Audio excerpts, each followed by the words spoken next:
오늘 말씀 가운데 하나님께서 이스라엘 백성들에게 주시는 메시지가 내 죄악이 크도다. 지금 이렇게 심각한 정치적인 위기 상황 가운데 빠지게 되고 이스라엘 백성들이 바벨론의 포로 생활 가운데 고통당할 것이고 그런 내용을 전부 말씀하시는데, 근데 이 원인이 뭐냐면 죄 때문에 그런 거라는 거예요. 죄 때문에. 저희 어머니가 뇌암으로 돌아가셨는데 경희대 병원에서 이제 입원해가지고 뇌에 이제 암세포가 막 이렇게 퍼져서 그래서 치매 증세도 일어나고 막 그래서 근데 병원에서 입원해서 이렇게 치료하는데 의사들이 원인이 어디서 했는지 모르겠다는 원인이. 그래야 암을 시작된 부분부터 찾아내야 되는데 원인을 못 찾겠다는 거예요. 그래서 있는 거 가지고 방사선으로 치료했지만 또 다시 재발하고 또 다시 나오고 그래서 시작된 원인을 찾아야 되는데 원인을 찾다가 못 찾아서 돌아가셨어요. 그래서 너무 마음이 아프고 힘들었는데 또 하나님께서 분명히 천국 가셔서 영생을 은혜 가운데 사시는 줄로 믿습니다. 근데 원인을 계속 찾는 거예요. 병원에서도 그 병의 원인이 뭔가 원인을 찾는데 큰 기계를 사용하더라고. 원인이 뭔가, 이 질병의 원인이 뭔가, 어디서 시작됐는지, 암세포가 여기 생겼으면 이쪽이 퍼졌나 안 퍼졌나 그 원인이 어딘지 다 사사시 온몸을 다 조사를 하더라고요. 그래야 이게 좋은 병원이더라고 보니까. 좋은 병원은 아주 원인을 잘 찾아야 병의 원인이 뭔가 그래야 해결책을 알 수 있기 때문에 그렇단 말이죠. 성령이 충만한 것은요, 성령이 역사하는 것은 성경 말씀에 성령이 역사할 때 보니까 성령이 은혜 가운데 감동하면은요, 죄가 뭔지 먼저 깨우쳐 주시더라고요. 로마서 1장에 보면 성령의 감동으로 쓰여주신 말씀이지 않습니까? 근데 로마서 1장에 죄가 뭔지 사도 바울이 죄에 대해서 쫙 설명을 해주고 있어요. 지금 이 이스라엘 백성들이 지금 나라가 지금 이렇게 혼란스럽게 되고 복잡하게 되고 난리가 난 이유가 뭐냐? 하나님이 진단하신 거예요. 깨우쳐 주는 게 뭐냐면 네 죄 때문에 그렇다. 죄 때문에. 죄악 때문에 네 죄가 크기 때문에 그렇다는 거예요. 죄. 제가 신학교 다닐 때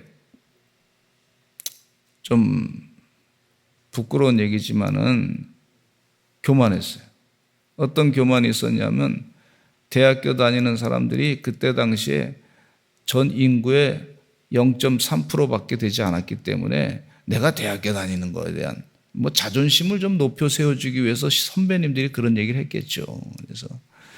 그래서 나도 그런 사람 중에 0.3%에 들어가는 사람 중에 한 사람이다 이렇게 교만하고, 또 학교에서 가르치는 내용 가운데 제가 조직신학을 좋아했는데 조직신학 교수님이 철학을 아주 많이 공부하신 분이에요. 철학사를 쫙 설명하는데 그때 당시의 분위기가 철학에 대해서 아주 공부를 많이 하던 그런 시기였습니다. 그러니까 철학을 많이 하니까 대단하게 이성적으로 대단한 것처럼 내가 완전히 구원받은 자로서 정말 대단한 것처럼 봤는데, 근데 이상하게 영적으로는 참 어려웠던 것이 뭐냐면 로마서가 읽혀지지 않더라고. 로마서가 읽혀지지 않더라고. 얼마나 마음이 힘들었는지 몰라요. 근데 로마서는 성령의 역사 가운데 쓰여진 책이란 말이죠. 근데 신학교 교수님들도 문제가 있지만 나에게도 문제가 있고, 우리 인간이 죄인이라고 하는 사실을 성령이 충만해서 로마서 1장에 쫙 설명해 주고 있고 7장까지 그런 내용이 쭉 있는데 말이죠, 그게 읽혀지지 않는 거예요.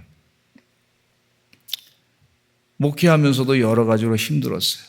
왜 그런가 그랬더니 원인을, 우리 인간이 이 죄악된 원인이 뭐다, 인간의 그 문제가 뭐다 하는 것을 정확하게 알려준 것이 바로 성령님이시고 하나님이시고, 그래서 인간이 죄다, 죄. 우리 인간은 죄인이다. 근데 철학을 공부하다 보면요, 죄에 대해서 설명한 게 없어요. 나온 얘기가 없어. 죄에 대해서 언급을 안 해. 인간이 이성적인 존재다. 그래서 이성만 자꾸 키워가지고 교만만 잔뜩 아주 그냥 만들어내고, 그래서 교만 충만이지. 교만 충만. 그러니까 죄는 보지 않는 거예요. 내 죄는, 내 안에 있는 죄악은. 이게 큰 질병이에요. 질병. 그래서 하나님께서 그걸 가르쳐 준 거예요. 독일이 1차 세계대전과 2차 세계대전을 일으킨 것이 어디서부터 출발했냐면 헤겔의 철학에서부터 출발했다고 하는 내용이 있어요. 이게 뭐냐면 헤겔이라고 하는 사람이 철학자로서 대단한 사람이란 말이죠.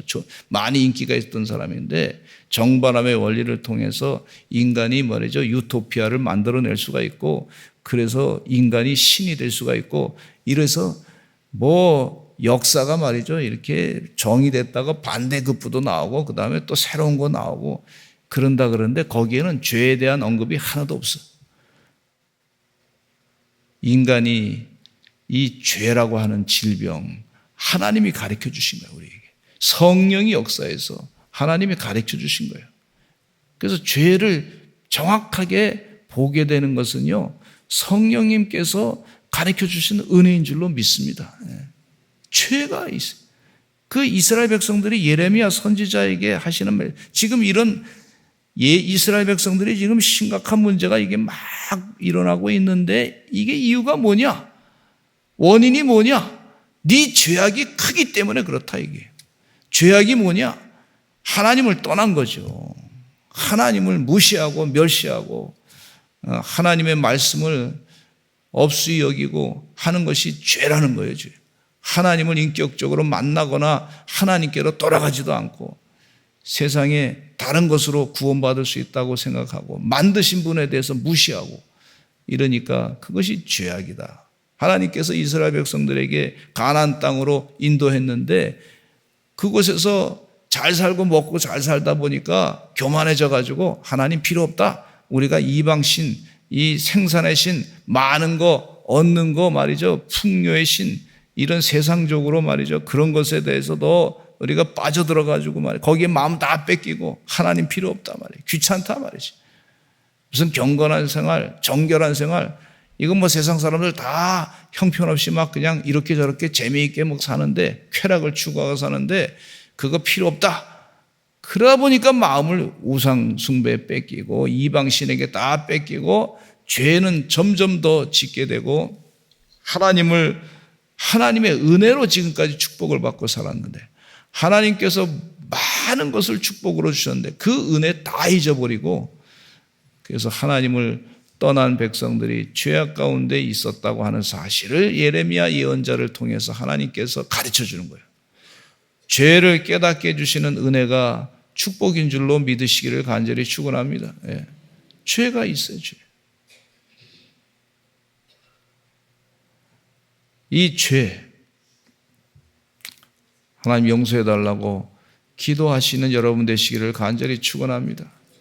이 다니엘 예언자가 말이죠, 바벨론 포로에서부터 해방받기 전에 예레미야 예언자의 말씀을 통해서 70년이 차니까 이제 하나님 복역의 때가 차니까 해방받을 것이라고 하는 예언의 말씀을 들었을 때 내가 무엇을 할까 생각하다가 깨달은 게 있는데, 내 죄를 회개해야 되겠다, 또 우리 조상의 죄를 회개해야 되겠다 하면서 회개 기도를 합니다. 그게 영적인 준비예요, 준비. 이 백성이 자유케 될 때 하나님의 뜻대로 살지 아니하고 또 우상을 섬기고 살면 아무 소용이 없다는 것을 깨닫고, 회개해야 되겠구나. 이제 정결한 백성으로, 성결한 백성으로, 하나님 은혜 가운데 믿음 생활 잘하는 백성으로 살아야 되겠다. 우리 조상의 죄도 회개하고 우리 죄도 회개하고 내 죄도 회개하고, 그렇게 회개를 했던 것을 볼 수가 있어요. 이거 영적인 민감한, 다니엘이 행했던 것이. 1907년에 평양 대부흥성회는요, 사실은 부흥성회라기보다는 회개운동이었어요. 회개운동. 따라서 하시죠. 회개운동. 이게 성령님께서 우리에게 깨워주시는 은혜예요. 은혜. 내 삶을 지금 회개해야 되겠다. 내가요, 내 자신을 잘못된 것을 잘 못 볼 때가 있어요. 근데 성령님께서 가르쳐 주면 그게 은혜입니다. 은혜. 그게 축복이에요. 나를 바꾸고 변화시키면 그게 축복이에요. 축복. 근데 22절 말씀해 보니까 이런 말씀이 있어. 내가 마음으로 이르기를 어찌하여 이런 일이 내게 닥쳤는고 하겠으나, 이렇게 내 죄악이 크므로 내 치마가 들리고 내 발뒤꿈치가 상함이라.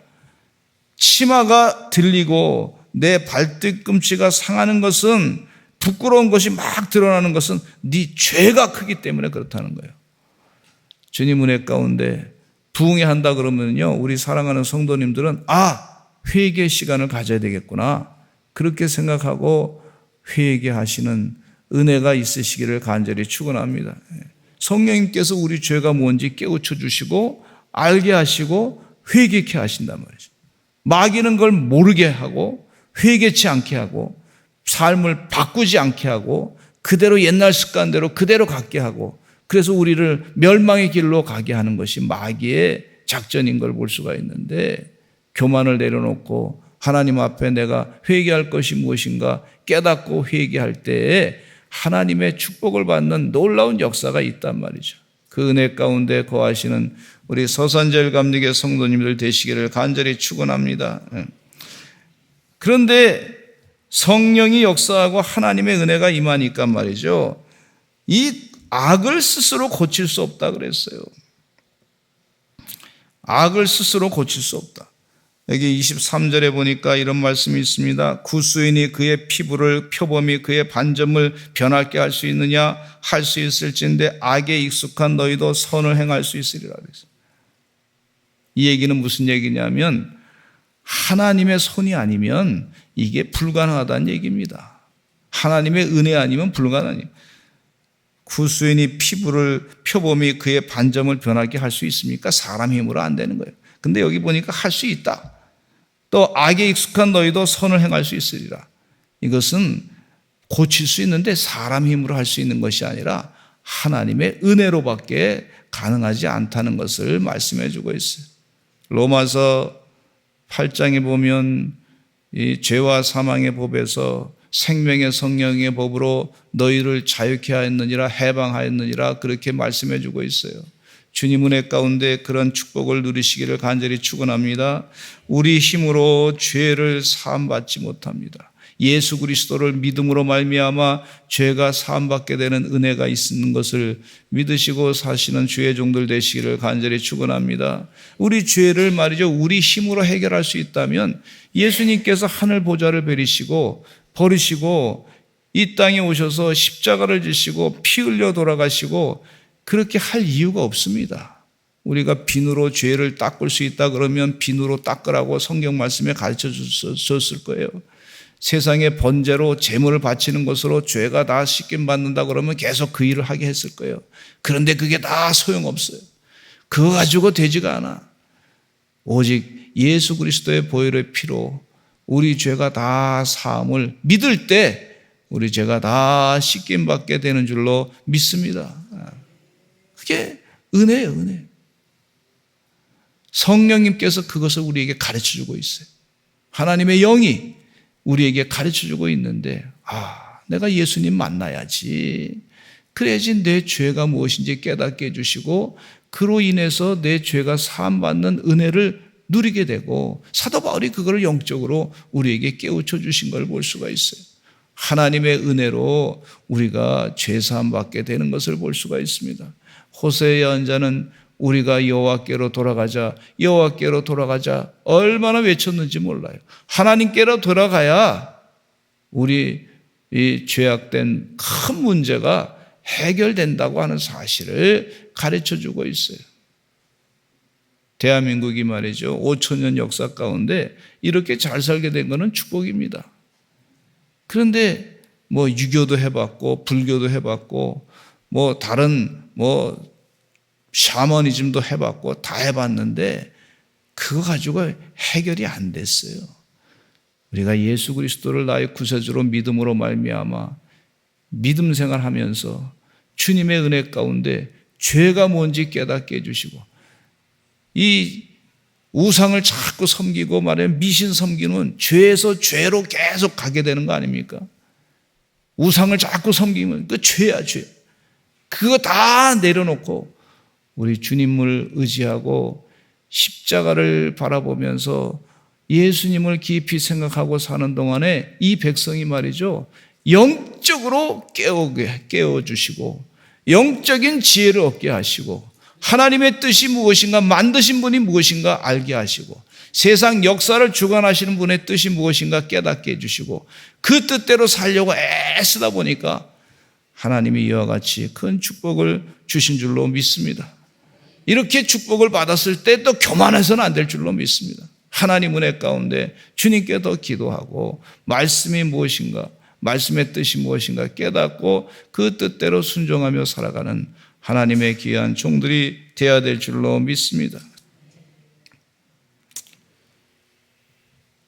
그런데 우리 하나님께서 여기 말씀 가운데 정결하게 되기 위한 사건을 말씀해 주고 있는데 26절에 보니까 같이 읽어보겠습니다. 시작. 그러므로 내가 내 치마를 내 얼굴에까지 들쳐서 내 수치를 드러내리라. 내가 너의 간암과 사악한 소리와 들의 작은 산 위에서 내가 행한 음란과 음행과 가증한 것을 보았노라. 화 있을진저 예루살렘이여 내가 얼마나 오래 누워야 정결하게 되겠느냐 하시니라. 이렇게 말씀해 주고 있어요. 참 수년 전에 우리 충청도에 부끄러운 일이 일어났었는데 어느 정치인이 참 인기가 좋았다며 대통령 후보까지 나왔던 사람이고 얼마 안 있으면 대통령도 될 수 있는 사람인데 갑자기 뉴스에 나왔는데 갑자기 자신의 있는 비서와 무슨 일을 좀 좋지 않은 일을 벌였다고 하는 것이 온 뉴스에 그냥 다 도배를 해버렸어. 그냥 그래서 그만둬버렸어. 그동안의 명성이 한순간에 다 나락으로 떨어지게 된 걸 볼 수가 있어요. 수치를 드러냈어요. 이게 우리의 수치라고 볼 수가 있죠. 어느 가수가 말이죠, 아주 인기가 좋았는데 많은 사람들이 좋아하는 사람인데 아니 이분이 음주운전 해가지고 막 그냥 차를 가다가 음주운전했으면 내가 잘못했다고 그냥 내가 좀 회개하겠다고 그러면 될 텐데 그걸 또 다른 사람이 하게 했다고 그래서 거짓말로 얘기하다가 안 되겠다 싶으니까 말이죠, 방송에서 다 그 사람 방송 출연한 걸 다 끊어버리게 되었어요. 한순간에 수치를 드러내게 돼서 망신을 당하게 된 걸 볼 수가 있어요. 우리가 이 죄악된 길로 빠질 때, 이게 좀 잘 나갈 때 늘 삼가 조심해야 될 줄로 믿습니다. 삼가 주의해야 될 줄로 믿습니다. 지금 그 예언의 말씀을 이 예레미야 예언자가 말씀해 주시는 것을 볼 수가 있어요. 대한민국이 잘 나갈 때 주의해야 될 줄로 믿습니다. 내 생활이 지금 잘 나갈 때 내가 삼가 조심해야 되겠다. 그렇게 사시는 하나님의 종들이 다 되시기를 간절히 축원합니다. 여기 좀 여유가 있다 그래서 먹을 것이 많다 그래서 아무거나 막 먹어서는 안 되지 않습니까? 그때일수록 삼가 조심해야 될 줄로 믿습니다. 다윗이 잘 나갈 때 우리아의 아내 밧세바를 범하게 되고 우리아 장수를 차도 살인하고 참 부끄러운 일을 당했던 것을 볼 수가 있는데 잘 나갈 때 주의해야 돼. 잘 나갈 때 우리 수치를 드러낸다 그랬어요. 주님 은혜 가운데 늘 주의하시고 영적인 전쟁에서 죄악과의 전쟁에서 승리하시는 하나님의 종들 되시기를 간절히 축원합니다. 교만하지 말고 겸손해서 주의 겸손을 배워서 어떻게든지 마귀와의 싸움에서 영적인 싸움에서 승리하시고 하나님께 영광 돌리시는 주의 종들 되시기를 간절히 축원합니다. 우리 다 같이 주여 많이 하시고 통성으로 기도하겠습니다. 하나님, 회개합니다. 우리 죄악이 무엇인지 깨우쳐 주시고 이렇게 잘못된 우리 사회가 혼란하게 된 것이 왜 그렇게 된 원인이 무엇인지 알게 하시고 성령으로 깨닫게 해주시고 이 죄를 다 회개하고 문제를 풀어가게 하여 주시옵소서. 우리 가정의 문제, 나의 개인의 문제, 이 모든 것들이 다 원인이 있어요. 죄악된 원인에서부터 깨닫고 내 욕심을 내려놓게 해주시고 하나님의 거룩한 뜻대로 지혜롭게 성령의 이끄심 은혜 가운데 승리하며 살게 하여 주시옵소서. 우리 다 같이 오늘은 한번 두 손을 들고 기도하실까요? 두 손 한번 드시고 힘드시면 내리셔도 되고 우리 다 같이 주여 한번 같이 기도하겠습니다. 주여